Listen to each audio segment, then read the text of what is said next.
What is up, guys? Welcome back to the Hobbs Farms YouTube channel. We are, I'm gonna park this plow, or digger. Dadgummit. I put it in park instead of reverse. That's a rookie mistake. But I gotta get this one parked. I gotta get the 4230 with the reshaker, move it to beside the shelter, and then gonna grease it, and I might start drilling the holes for the new invention. It ain't really new, it's a couple years old. We built it for the 4.0 Modus that dumped on the left side. But I'll show y'all what it is later on in the video. But thank y'all for watching, and please like, subscribe, comment on the video. It helps out the algorithm, or whatever it's called. So yeah, close the door. Get off the 4960. It ain't wanting to focus, but now we'll go over here to the 4230 with the reshaker, or fluffer. It's actually called the fluffer. That don't look right. These right here are called your rattle bars. These are, because they come across here and they hit these and they bounce up and down. I don't know where it cut off at, but what I was talking about is these are the rattle bars, and they come across these parts and bounce over them like that. I thought that one was out of place because it was slid over to the side, but I don't think it is. I think that's just a guide. So let's first thing you want to do when you go to a tractor is you want to come over here. This is your oil.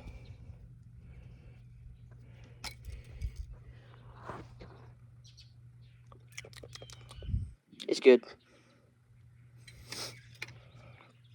You want to taste it.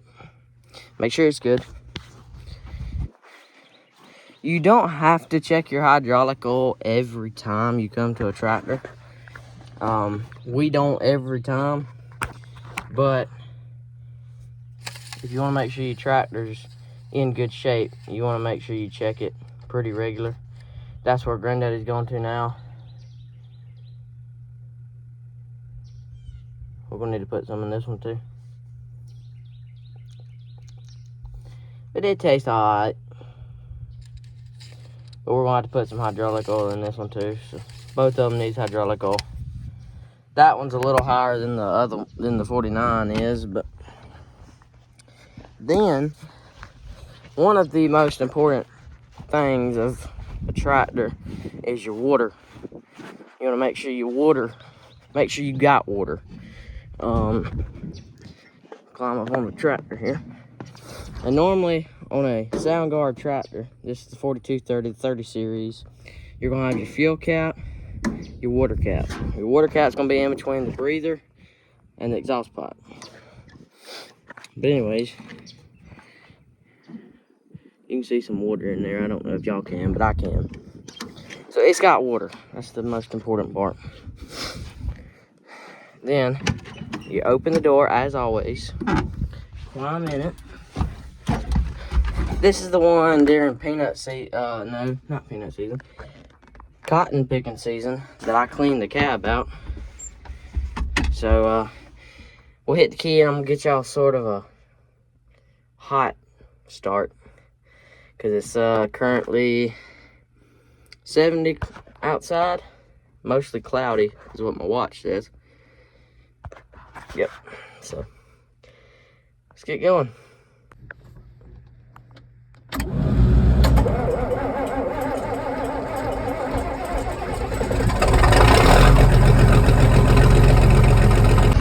Alright, I'm gonna put that start against the 4430's cold start, and y'all tell me which one sounds better and which one looks better.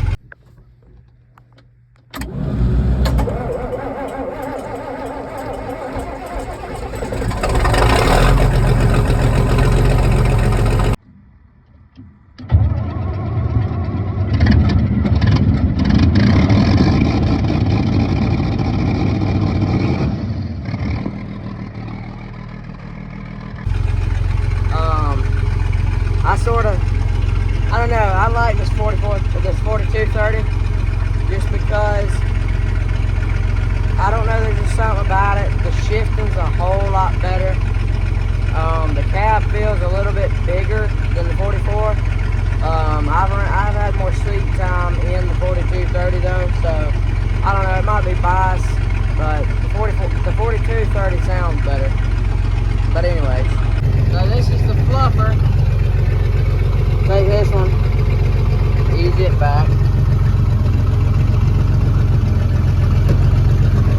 Bring it all the way up. Then we got this one set for the wing. So it's gonna go on the right one first. And then you're still holding it, it'll hold the left one. And then it's ready to go. Clutch in, take it out apart. I like to use B2 around the yard. I don't know if we're gonna clear that. There we are. I like to use B2 just putt around the yard. That's about how fast it goes. So it don't go too fast, but I mean it's still, you can get around the yard and not take forever to do it. So I'm gonna get back up here and I'm gonna unfold it and grease it. So with that being said, I'll see y'all whenever I get back.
This is just nice.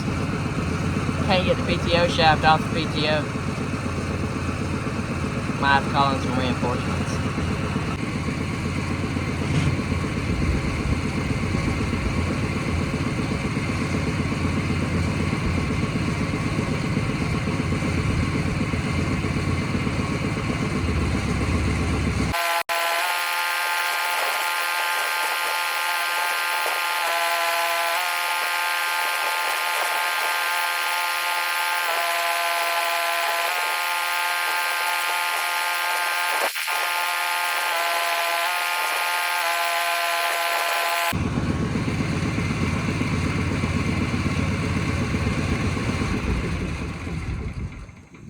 Ran out of grease.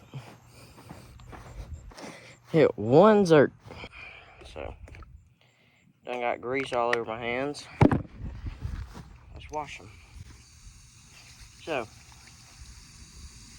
this is gonna be a part to the gearing up for harvest. We done got everything ready, basically. I'm gonna finish greasing the reshaker. And we done greased the plow, we done all that. We gotta grease the picker. Other than that, everything will be good. But yeah, so had to wipe y'all off. Y'all look a little wet.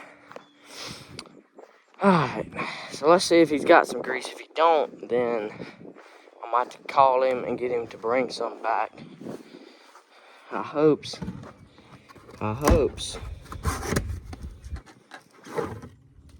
Good job. Good job. Y'all done it. Oh, made sure I had some grease. So I'm gonna get some grease in this gun. And for those that have never seen, I mean, you know, there's the battery powered grease guns. But this one is a air operated, and in my opinion, I don't know. It's a grease gun. That's all you can say about it, really. It'll squirt grease. So let's get this. Let's get this. I've never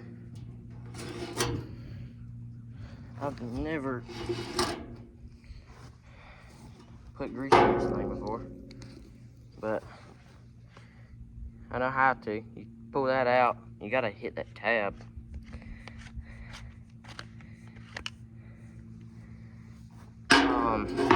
Speaking of grease guns, back in the,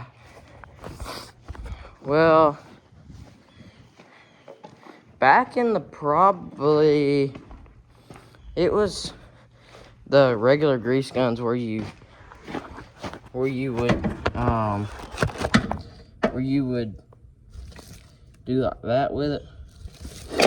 And he's had one for years. And I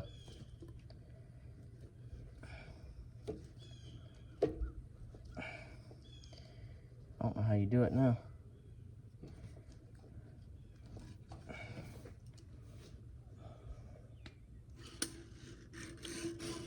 Oh, you have to put some pressure in that thing. Put that thing in there. But back in them days, the old style, I had to go around on, I can't remember, I mean, it was either 2016 or 2017. 2017, we got the 4-row peanut, we got the 4-row cotton picker. So, it was probably then that we done that, but I had to go around on a 4-row peanut comb, or cotton picker, and I had to grease every zerk on that sucker with one of those. And believe me, it was no easy job. Me not even, let's see, that'd be 3, 15, I was probably about 7 years old. No, I was 9 years old. So, I wasn't very old at the time. And that picker has ran from then on. So anyways, I got a new tube of grease in. I'm gonna pick up the trash that I dropped right here. And go put it in the trash, and then try to get back to greasing. Granddaddy left for the John Deere place, so he should be back around 30 minutes. So he wanted me to get this done. And if I get it done and still have some time, I'm probably gonna try to do that thing. But see y'all whenever.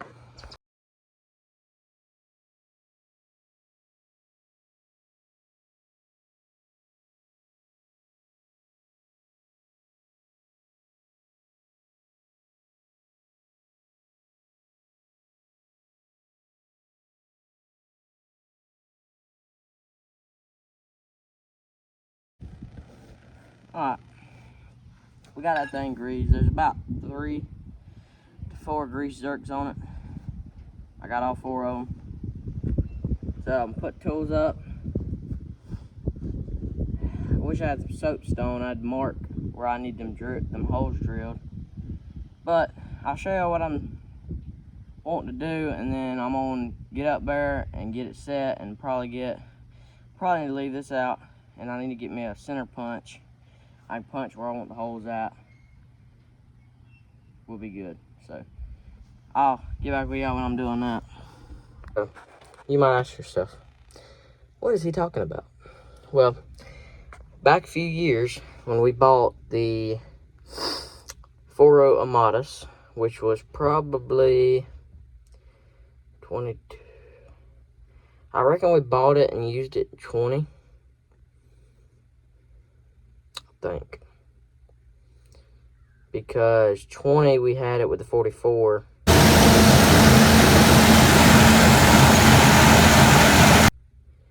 We bought the 49 at the end of 20. to run that picker. Then the picker just kept bogging.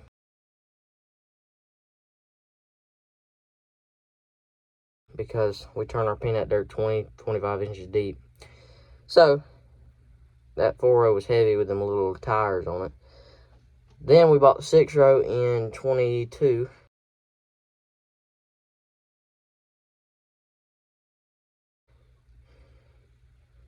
Right, yes. Because we used the 4-row with the 49 in 21. So, anyways, but it dumped on the left side. So, all your hydraulics on a tractor, if you don't know, they're on your right side. You do everything with your right hand if you want to. Well, with it being on the left side, you have to do this sort of awkward position, having your hand back here watching it. And it was just a whole lot easier to have this piece, which it was bolted and all that. Have this piece, and it's over here. It's ran across the back of the cab, and it's got a linkage that goes to this. So if you pull this one, it's gonna move it. So that's the whole point behind this. And it's really a smart design. My daddy and my granddaddy came up with it a few years back. And I told him this year, being we wasn't going to be using the 4-row. It's been in the 4960 for ever since 21. And it's been in the 4430. That's where it was originally. But we took it out and put it in the 4960 when we ran it. But now we're putting it in the 4230 because that's the tractor I run on the bowl buggy. And the bowl buggy, it dumps to the left side. So pull it to a module builder. You can look on this side and you can run your chain. I ain't gonna have it where it'll tip up. I'm gonna still run the tip on this one, but I'm gonna run the chains on this one, which has the linkage part. So get that done. I'm gonna at least tap the holes. I'm gonna at least center punch them where I know where to drill. I'm trying to go center, which under there, I don't know. But I'll get it drilled out and show y'all if I drill it out. I'm probably going to go ahead and drill it out because, you know, whatever. But, alright, well, got it tapped. I used the center punch. I had to do it with a pen to mark the hole. But that, the center one right here, 1, 2, 3, the second one right here, it ain't want to focus. But that one right there is the one we're going to use. Kind of jumped around with me a little bit. This one only got 2, but the center of the black circle right there is going to be it. I think there might be grease on my camera. Anyways, I'm going to go get the drill, run the cord up here. It is a corded drill. Drill it out. Might just get it set up, depending on how quick he's coming back. Well, we're gonna get it done, and maybe I'll have this thing in by the time he gets back, and it'll be ready to go.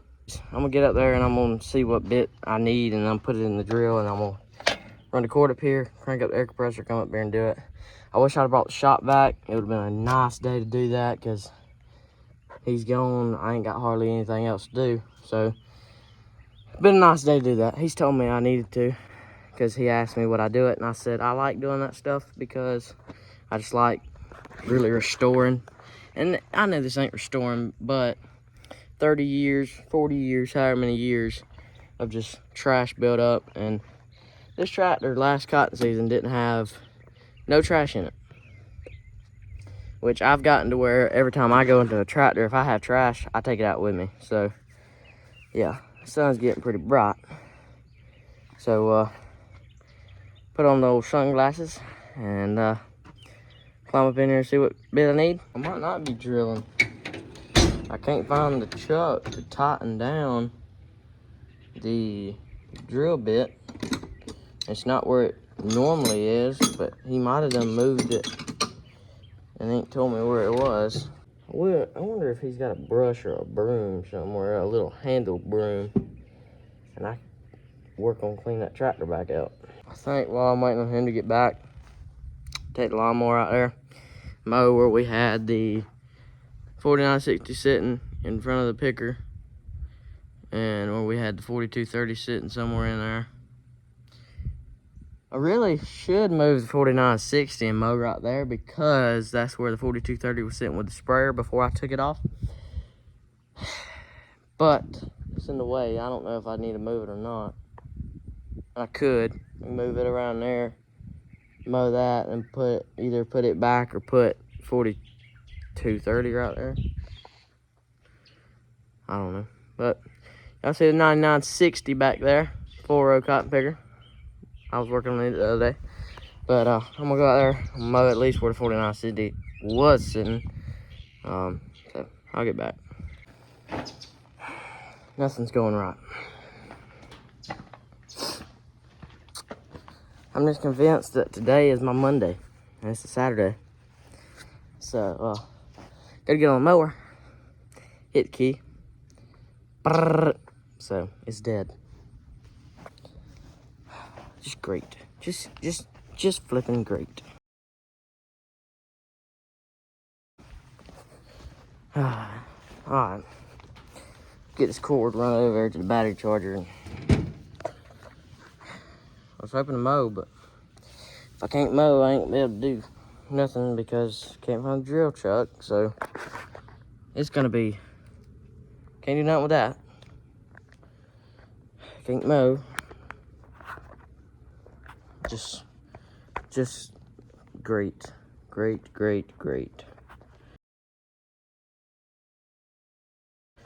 Alright, and the daggum cord is tangled up, so it's even, that adds to the excitement. But that's the thing I was talking about. I found out where the chuck was. Granddaddy got back, I asked him, and it was in his truck. He knew exactly where it was. So, anyways, but that's what it is. It's like, I can move this lever now with no hands over here. And it goes back there. There's a linkage right here. Goes through this. Comes behind the seat. Comes over here. We're going to put something on top of here. We had a tennis ball, but I don't know where it went. So, I'll figure out something. But yeah. Alright. Well, I'm gonna try to, I'm done with this. I'm gonna get the tools back, get the tools put back in the toolbox, and probably it'll be about dinner time then, and go get something to eat. Something I wanted to throw in this video. Just got done eating me a few peanuts. Look at this tire. Guess how much air it holds? 25 pounds. We put 40, no. I just told y'all, cut. Let's start over. Guess how much air this tire holds? 25 pounds, okay? Guess how much we put in it? 30 pounds, okay? Big old tire like that. Okay. How much this tire holds? 25 pounds. We put 30 in it. Okay. Guess how much this little bitty tire holds? I mean, it ain't even, knee high. 90 pounds. We didn't put but 40, I think, in it. I mean, you see this tire right here? This is a 24.5 32s. 12 ply tire. See what it takes. I don't see it on this tire. Maybe it's on the left side. But this is our 6-row Amatis. 99.97. Peanut combo. Okay, 12 ply rating, 24 max on this tire. Big old tire, 24. I got something else for you. You know, them little tires on the shaker called for 90. these on the reshaker, or fluffer, or whatever you want to call it. It was actually called a fluffer when it first came out. These right here, 75 pounds. We didn't put, but I don't think we put but 30 pounds in them. So, anyways, they're aired up. They ain't going flat.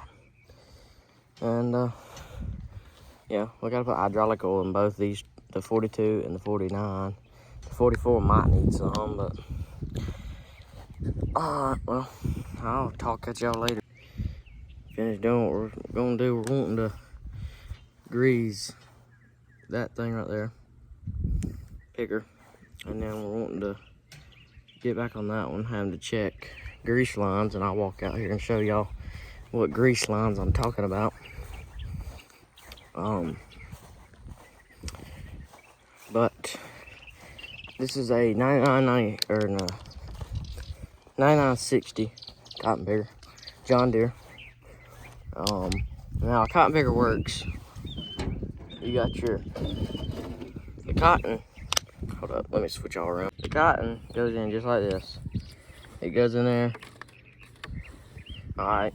The spindles, they're spinning like that, but they're also rotating like that. So these spindles are doing, maybe they're doing like this, rotating like that. So if you're looking at it from the top, they're rotating counterclockwise, and these are spinning counterclockwise. Well, you got this set. These are your moisture pads. The spindles do just like that on the moisture pads. They just do touch them just to keep them wet, because if they get dry, they'll start wrapping. But then come back here to the doffers. This basically doffs off your cotton. You want to make sure that's like a more rectangle shape. Them could stood to be ground a little bit. Might need to hit up my buddy JB. But then you got another set. This is an inline drum. This is, I want to say this is high drum. Yeah, this is high drum. Low drum would be probably that tall. So this is high drum. This has got another 8 spindles probably. But then this back drum's same image as the front, except for it don't pick as much cotton. And this is the doffers, and it doffs it. And then it goes up in there. Now, some people would say, Cole would say that a case would pick better than this. Well, in some aspects, you'd probably be right. And the reason Cole says that is because, okay, this is an inline drum. So there's still 2 drums, but they're behind each other and not beside each other. On the 2-row 9930 John Deere's, going in here, there'll be a drum on this side, drum on this side. So when you're coming through there, there'll be a set of spindles like that, and a set of spindles on this side doing like that. So it'd be, the cotton would be like that, and that's how the spindles work. Well, that's fine, but if you talk to my granddaddy, he'll say, you know, the inline drum will pick just as good as the side-by-side drum. But what I was talking about, the grease line. Okay, if you walk around here, that yellow tank right there, it holds grease. Okay, cotton pickers, it's spindle grease is what normal people call it, spindle grease, or, you know. Well, these right here, these lines, and these lines right there, they go to the drum, which is the stuff that the drums, or what has the spindles on them. And, you know, as they're spinning, let me just show y'all something. I thought it was, well, I'll go to the outside head. It's probably the easiest to look at. But we got these little inspection doors That's what it looks like inside of there. You can see the spindle grease does smell good, but there's some gears in there. And if any of y'all watch Matt Griggs on YouTube, he had one of these go out on his 9996 6-stroke. So that has to be greased. If it ain't greased, you're about to have problems. So that's what we gotta check. We gotta make sure none of them's rubbed into, because somebody didn't put the grease on right when they redone the heads. So when they go in there, they don't, something about they don't go right. That ain't the door I need.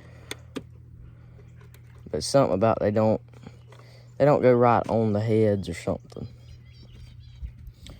So anyways, that's what we gotta do on this. But we got the basket up, and so continue back on how a cotton picker works. The cotton gets blown into them, and if the basket's down, it'll blow right into the basket. And if you're just starting off picking, all your cotton will come to the back. Okay, then you have augers in there. You might can't see them. You got augers in there, and they auger your cotton to the front and sort of level it out, sort of like a module builder. But those that don't know how a module builder works, if your cotton's like this, when you're picking, it'll make your cotton like that, and then it'll go ahead and fill it on up, and you can pack that sucker. And then that's where my job comes in, run the bowl buggy. I just wanted to throw this little part in there. That was Saturday, Sunday, Monday. It's been third day since I filmed that other, and my camera died is the reason it just cut off. And I'll get back over and talk about what I was talking about. But I wanted to add this part in. You see this? This is the 4230 that I use running the bowl buggy and running our hitch right there. It's got a pin in it that goes in there from the tractor. You can use this hydraulic. But I put this on there, and this was off of an 8R. They had it set up. That's what the factory thing was for. You can see under here, this side is rounded more than this side. And both sides was rounded, but it was like you could put your finger in the little loop. It done like that, because an 8R steering wheel, if y'all don't know, a little bit thicker than this. So they had it where the steering wheel would fit in it, and then it would tighten down. But with this one being more of a flat wheel and not round like that was, I put it in a vise. I made it from like this to like this. Well, of course, that made it a little bit longer. So I just took a nipper and nipped the excess off, and then I drilled the hole and then nipped it, and it's good. So thank y'all for watching. I will see y'all in the next one.